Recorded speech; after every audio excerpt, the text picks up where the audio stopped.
Hello everyone, मैं हूं सुमित कुमार नागर और कंप्यूटर गुरु हम में आपका स्वागत है। आज जो हम टॉपिक करने चाह रहे हैं वो नए चैप्टर की शुरुआत करने चाह रहे हैं। और ये वाला जो चैप्टर है वो काफ़ी थ्योरेटिकल चैप्टर है, ना कि प्रैक्टिकल चैप्टर है। और इसके रिलेटेड जो भी काम है वो हम 11th, इससे पिछली क्लासेस में जब हमने स्ट्रिंग्स, डिक्शनरी और लिस्ट के साथ काम किया था, हम इन सारी चीज़ों का यूज़ कर चुके हैं। तो आई होप आपने मेरी पिछली वाली वीडियो देखी हुई है।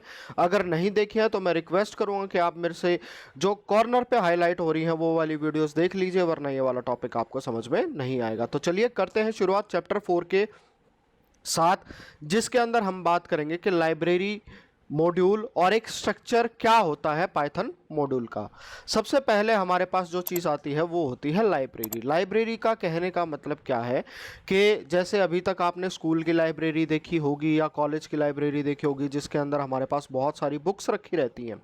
लाइब्रेरी के अंदर क्या होता है, सारा कंटेंट होता है, बुक होती है, हर एक चैप्टर की अलग अलग बुक होती है और उसमें उससे रिलेटेड कंटेंट होता है। तो सेम कंसेप्ट जो होता है हमारे पास प्रोग्रामिंग लैंग्वेजेस में यूज होता है। प्रोग्रामिंग लैंग्वेजेस में हमारे साथ क्या होता है कि हमने जो भी प्रोग्राम बनाया है, हम जिस भी तरह के डेटा के साथ काम करना चाहते हैं, उससे पहले किसी ने उसके ऊपर कोड बनाया हुआ है और कोड बनाकर उसने पहले ही फंक्शन लिखे हुए हैं। वो सारे फंक्शंस को, वो सारे मॉड्यूल को उसने कलेक्ट करके एक जगह पर रख दिया है, जिसको हम लाइब्रेरी कहते हैं। और इन लाइब्रेरी की हेल्प से हम पाइथन प्रोग्रामिंग में अलग अलग टाइम पर अलग अलग तरह के जब प्रोग्राम बनाते हैं तो उसके साथ ये वाली फंक्शनैलिटी जो हम वो यूज़ कर सकते हैं। और लाइब्रेरी के अंदर क्या होता है, जैसे स्कूल लाइब्रेरी के अंदर बुक्स होती हैं, प्रोग्रामिंग लाइब्रेरीज के अंदर अलग अलग हमारे पास मॉड्यूल होते हैं।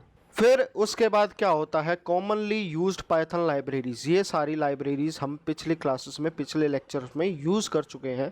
जब हमने मैथ मॉड्यूल का यूज़ किया था, रैंडम मॉड्यूल का यूज़ किया था, स्टैटिस्टिक मॉड्यूल का यूज़ किया था।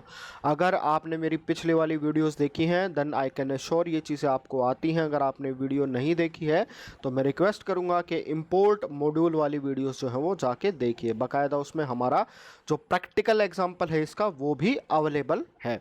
तो स्टैंडर्ड लाइब्रेरी के अंदर हमारे पास क्या आती है, हमारे पास आता है मैथ मॉड्यूल, सी मैथ मॉड्यूल, जिसके अंदर कॉम्प्लेक्स नंबर के ऊपर बात करते हैं हम। मैथ मॉड्यूल हम कर चुके हैं, एसक्यूआरटी करते हैं, एब्सोल्यूट करते हैं, पावर निकालते हैं, कोस टेन थीटा निकालते हैं। रैंडम मॉड्यूल होता है रैंडम नंबर्स जनरेट करने के लिए। फिर स्टैटिस्टिक आ जाता है, जिसके अंदर हमने जो था स्टैटिस्टिकल मेथड यूज़ किए थे, मीन मीडियन मोड निकाला था हमने। यूआरएल लिब अब तक हमने यूज़ नहीं किया है, पर जैसे ही हमारी आगे क्लासेस होंगी शुरू, उसके अंदर ये सारी चीज़ें यूज़ होंगी। फिर उसके बाद जैसे नमपी आ जाता है, साईपाई आ जाता है, टिंकर आ जाता है, मैल प्लॉट लाइब्रेरीज आ जाती है। ये जो है अलग अलग फंक्शनैलिटी प्रोवाइड करवाती हैं।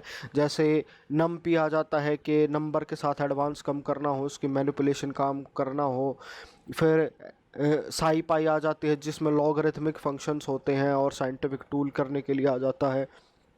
टिंकर लाइब्रेरी, जब हम जीयूआई के ऊपर कोई एप्लीकेशन बनाएंगे तो उस टाइम पर टिंकर लाइब्रेरी हमारे पास काम आएगी। फिर मैल प्लॉट लाइब्रेरी, जब हम सारी चीज़ों का डेटा इकट्ठा करके फिर उसके बाद ग्राफ बना रहे होते हैं, चार्ट बना रहे तो हमारे पास वो क्या आती हैं, आ जाती हैं। तो ये सारी चीज़ें हम आने वाले लेक्चर में करेंगे। थ्योरेटिकल है, आपने इसका स्क्रीनशॉट लेना है, याद रखना है हर एक चीज़ क्या करती है। फिर उसके बाद बारी आती है कि मॉड्यूल क्या होता है। मॉड्यूल, इससे पिछले वाली क्लासेस में जब हमने फंक्शंस के ऊपर बात की थी तो फंक्शन के ऊपर भी मैंने ये बताया था कि हम क्या करते हैं, अपने पार्ट को छोटे छोटे पार्ट्स में डिवाइड कर देते हैं। उन छोटे पार्ट्स को डिवाइड करना मॉड्यूलैरिटी कहलाता है और ये ऑब्जेक्ट ओरिएंटेड प्रोग्रामिंग लैंग्वेज का एक पर्टिकुलर टॉपिक होता है। कि मॉड्यूलैरिटी का मतलब है स्मॉल पार्ट्स में तोड़ दो ताकि जिसके अंदर खराब हो सिर्फ वो पार्ट्स बदला जाए, ना कि सारा का सारा प्रोग्राम। जो वो स्मॉल पार्ट्स बनते हैं उसको हम मॉड्यूल बोल देते हैं।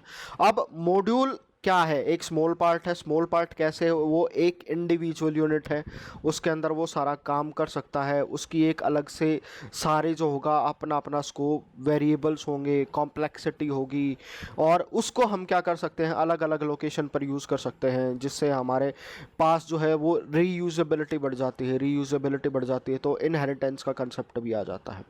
तो ये सारी चीज़ें क्या होती हैं, एक मॉड्यूल के अंदर होती हैं। फिर उसके बाद आता है एक स्ट्रक्चर ऑफ मॉड्यूल, यानी कि अगर मान लो अगर मैं अपनी तरफ से भी कोई भी प्रोग्राम बना रहा हूँ और उसको मॉड्यूल बनाएंगे तो मॉड्यूल के अंदर होता क्या क्या है, क्या क्या चीज़ें लिखनी होती हैं।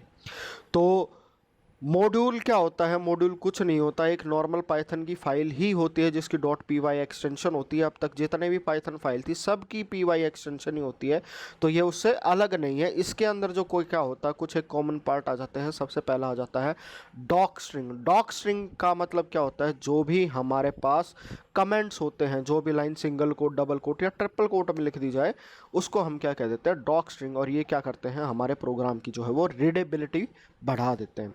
फिर उसके बाद बारी आती है वेरिएबल एंड कांस्टेंट। जैसे भी हम फंक्शनैलिटी यूज़ करेंगे उस हमें पता है कि उसके अंदर ये सारी चीज़ें हमें चाहिए ही चाहिए। फिर उसके बाद बारी आती है क्लासेस की। क्लासेस का कंसेप्ट आपने अभी नहीं पढ़ा है, क्लासेस हम आने वाले लेक्चर्स में करेंगे। बट क्लासेस होती हैं जिसको बाकी प्रोग्रामिंग लैंग्वेजेस अगर आपने पढ़ रखे हैं तो आपको पता होगा कि क्लास क्या होती है, ऑब्जेक्ट्स क्या होती है। फिर स्टेटमेंट, जैसे मैंने बताया था आपको, कोई भी इंस्ट्रक्शंस हो जाते हैं उसको एक स्टेटमेंट कह देते हैं। और फंक्शंस ये हम ऑलरेडी डिस्कस कर चुके हैं। तो ये सारी चीज़ें थी जो एक मॉड्यूल का पार्ट बनाती हैं।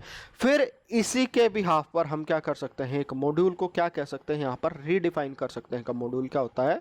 एक इंडिपेंडेंट यूनिट होती है जिसके अंदर अलग अलग कोड्स होता है, उसके अंदर वेरिएबल आ जाएंगे, स्टेटमेंट आ जाएंगे, फंक्शन आ जाएंगे। और वो क्या हो सकती है? किसी दूसरे प्रोग्राम में यूज़ हो सकती है या किसी और मॉड्यूल के अंदर यूज़ हो सकती है।